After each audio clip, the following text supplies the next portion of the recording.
Рассказ называется «Хозяин тайги». Много загадочного существует в природе матушки, что не каждый ученый, уж не говоря о простом человеке, может объяснить его происхождение, тем более выходящего за рамки человеческого понимания. И вот тому пример. Собрались как-то двое заядлых охотников из одной деревни на промысел в тайгу, еще до наступления морозов. Напросился к ним третьим в напарнике молодой 17-летний парнишка Витька. Молодой, шустрый и глазастый чертяка. Он мог белку в глаз подстрелить. Но вот опыта было маловато у него. И той охотничьей интуиции, которая приобретаются годами, что потом объединяет природу и человека. Старший из них был Михаил. Тайгу исходил вдоль и поперек. Повидал он всякое. Ходил даже на медведя с рогатиной. Фартовым его между собой называли жители деревни. Был он чуть выше среднего роста, коренастый. Ну, в общем, силушка в руках у него была. На охоту он брал только проверенных людей. В тайге без этого нельзя. Таким проверенным другом был Кузьма с 15-летним охотничьим стажем. Делил с ним все трудности и радости таежной жизни. План по сдаче государству пушнины выполняли всегда. Только в этот раз тайга принимала их настороженно. Следила за каждым движением охотников. Михаил уверенно скользил по снегу в самодельных лыжах, обшитых камусом Сахатова. Рядом с ним бежали две собаки, хорошо знавшие свою работу и выполняющие приказы хозяина беспрекословно. Он останавливался иногда, чтобы прислушаться к лесной тишине, и думал, как, придя в зимовье, растопит печь, поставит варево, накормит собак, а потом можно будет отдохнуть после долгого перехода и подготовиться к охоте. Иногда тишину нарушал звонкий голос Вити. Михаил завидовал его энергии. Когда-то и он вот так же с легкостью заходил в лес на промысел. Несмотря на то, что у парня за плечами был тяжелый рюкзак с провиантом и охотничье снаряжение, он не унывал, а шел и рассказывал смешные истории, что вызывало у охотников улыбки и смех. Уже стемнело, когда они добрались до зимовья, еще много лет назад построенного отцом Михаила. Небольшая, но крепкая избушка вмещала в себя до 4 человек, благодаря двухъярусным нарам и 2 широким лавкам, используемым в ночное время под лежанку. Кузьма достал консервную банку с самодельным фитилем, и вот уже колышутся тени в ярком пламени сальной свечи. Затопленная печь постепенно наполняет теплом помещение. Теперь можно просушить вещи и приготовить ужин. Уставшие собаки улеглись возле зимовья. За всеми нехитрыми приготовлениями быстро пролетели остатки дня. Ощущая сытость в желудке, приятную усталость в теле, Кузьма мелодично захрапел. Михаил еще пытался откликаться на вопросы неугомонного Витьки, но не заметил, как задремал. Проснулся от стука. Сначала подумал, что что-то упало, прислушался — тихо. И вдруг странно, каким-то жутким подвыванием заскулили собаки. Теперь он уже услышал явственный стук в дверь. На лежанке зашевелился Витя и сонно спросил: «Дядя Миш, стучит вроде кто-то». Отгоревший фитиль погас, и в окно заглядывал только лунный свет. Михаил поднялся с нар, выглянул в окошко и тут же отпрянул с воплем: «Ах ты зараза! Мужики, зажигайте огонь!»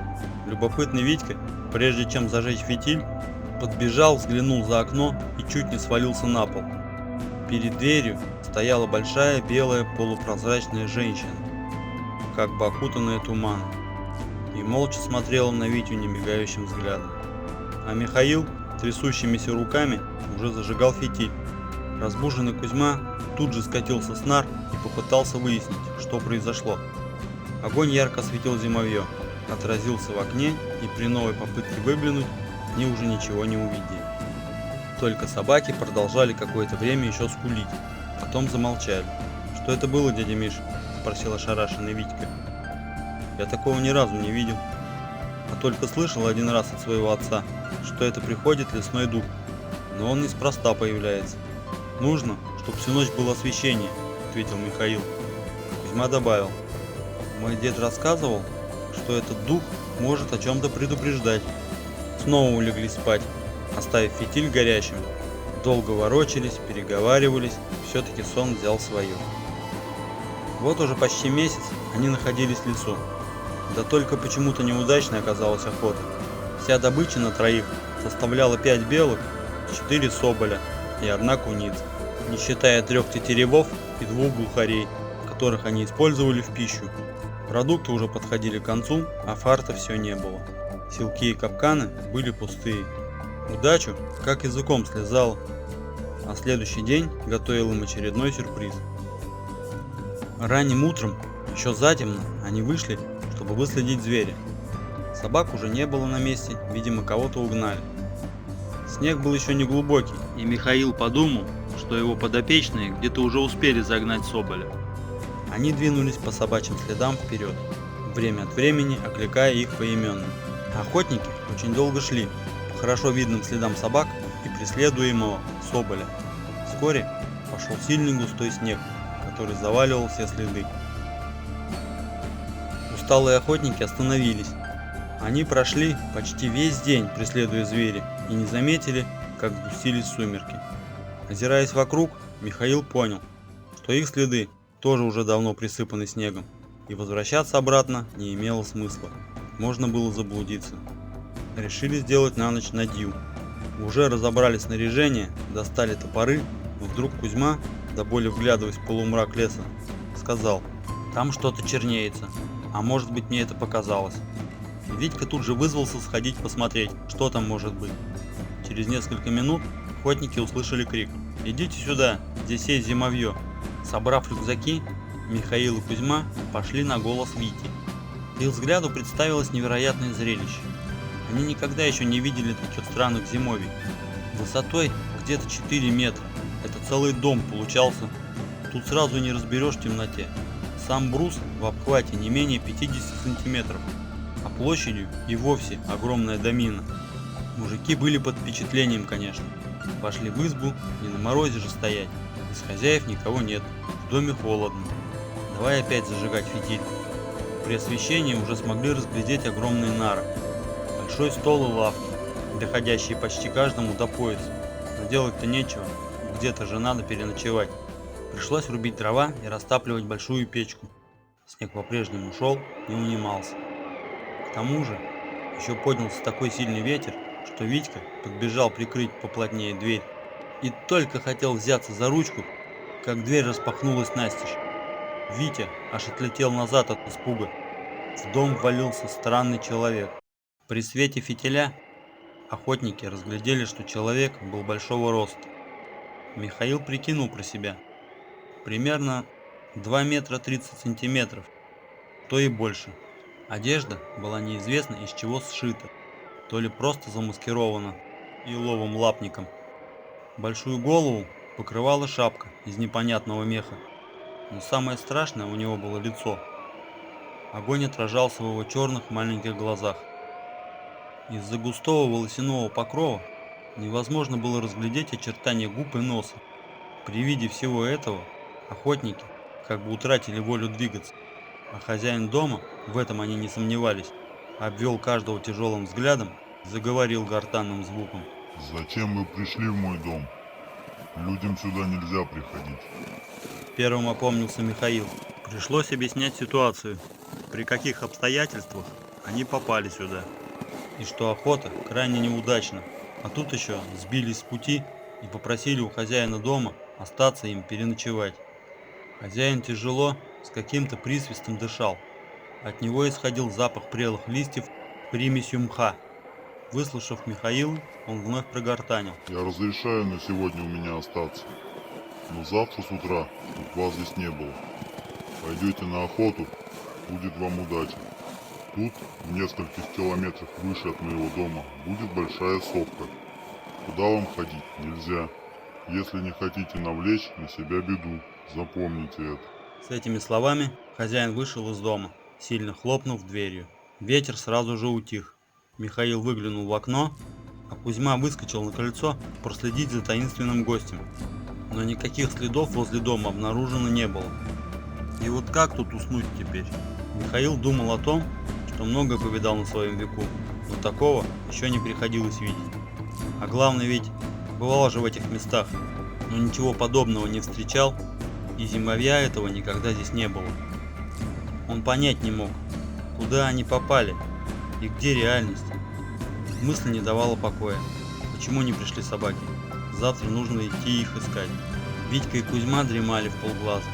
Каждый по-своему был напуган необычным визитом пришельцев. Наступившее утро не принесло радости. Надо было найти пропавших собак. И едва попив горячего чая с сухарями, они снова продолжили поиски своих питомцев. Кричали по очереди, пытались найти хоть какие-то следы. Но ночной снегопад сделал свое дело. Кроме того, от большого зимовья они прошли вверх почти 5 километров, но все было безуспешно. И тут на дереве справа от Витьки промелькнула белка. Он попытался ее подстрелить, но промахнулся. А она как бы смеялась над ним и прыгала с одного дерева на другое, уводя его все дальше и дальше в лес. Сначала Витя слышал еще голоса старших друзей, а потом охотничий азарт захватил его полностью. Опомнился он уже тогда, когда стоял у подножия появившейся сопки. Тут он вспомнил слова ночного гостя. Но при дневном свете все казалось таким красивым, а тут еще он вдруг обнаружил следы соболя, идущие наверх. Ну тут уж грех был останавливаться, и по следам зверька стал взбираться выше и выше. И когда оказалось, что соболь почти рядом, Витя обнаружил, что стоит на самой верхушке сопки, а внутри большая впадина, где любого зверя видимо-невидимо, только успевай стрелять. Не поверил своим глазам Витя, он такого никогда не видел. Это же тайга, а не зоопарк, столько зверей в одном месте. А заповедников у них здесь поблизости не было никогда. Парень снял ружье и взял на прицел большую куницу. И только взвел курок, как вдруг услышал сзади знакомый голос ночного гостя. Не оборачивайся, ружье отпусти. Зачем вторгся в мои владения? Я предупреждал вас, почему ты ослушался? Снова гортанный голос требовал ответа. Витю сковал страх, и он не посмел оглянуться, только тихо произнес: «Не думал, что окажусь я здесь. Преследовал зверя и не заметил, как попал сюда». Теперь ты знаешь это место. Об этом нельзя никому сказывать. Если хоть словом обмолвишься, то тайга заберет тебя. Вот возьми с собой дары от меня и не смей ничего говорить людям. Будешь уходить, не оглядывайся. Повернулся Витька, сзади никого нет. Только лежат у старого замшелого пня 3 соболя и 2 куницы. Взял их незадачливый охотник и, не оборачиваясь, пошел вниз. На редкость быстро он вышел на дорогу к своему зимовью, как будто кто-то указывал путь. А там уж и Михаил с Кузьмой его встречают. А радость еще и от того, что собаки вернулись. Пожурили его охотники, очень переживали, что заблудился. Стреляли несколько раз в воздух двойным выстрелом.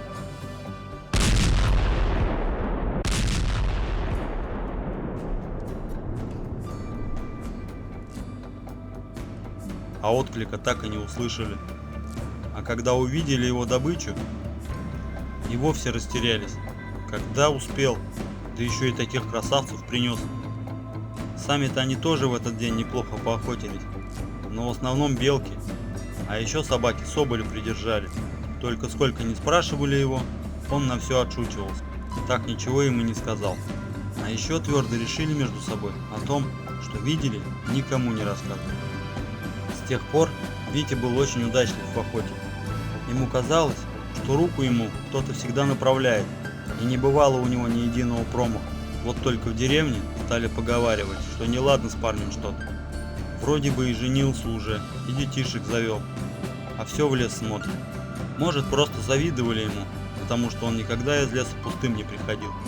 Витя помнил уговор и близко не приближался к тому месту, как и обещал хозяину тайги.